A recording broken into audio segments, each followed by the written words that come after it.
काय भारी मूर्ती आहे राव गणपती बाप्पाची, काय पण म्हणा. हे वातावरण आहे ना मिनिटा-मिनिटाला चेंज होते. कधी पाऊस तर कधी ऊन. तर कसं काय मंडळी, तर मला आहे ना लहानपणापासून आहे ना फिरायची लय आवड आहे. पण त्यातल्या त्यात विषय असा आहे, की 2 आठवडे झाले मी कुठंच गेलो नाही फिरायला. मग काही लय विचार न करता 0 मिनिटात आवरला, गाडी काढली आणि निघालो मग. आता कुठं जायचं हे मला अजिबात माहित नव्हतं आणि त्यातल्या त्यात आज आहे ना मी एकटाच आहे. आता प्रत्येक वेळेस मित्र सोबत असतील असं गरजेचं नाही ना, जाऊ द्या. ज्याच्या त्याच्या सुखाच्या गोष्टी असतात. मग मस्तपैकी ना एका ठिकाणी थांबून आहे ना चहा घेतला आणि मूड फ्रेश केला.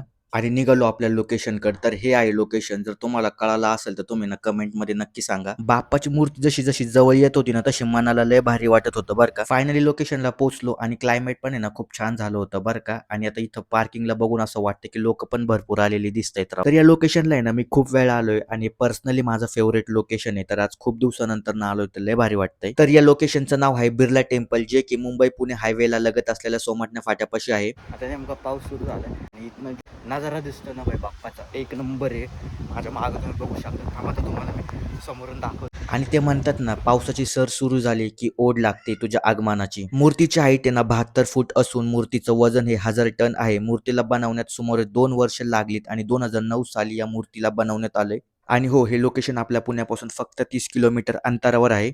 एवढं भारी वाटलं ना फ्रेंड्स इथे येऊन, सिरियसली मनाला एक नंबर वाटलं. तर लोकेशन कसं वाटलं कमेंट करून नक्की सांगा आणि जर व्हिडिओ आवडला असेल तर लाईक आणि सबस्क्राईब घ्या की करून.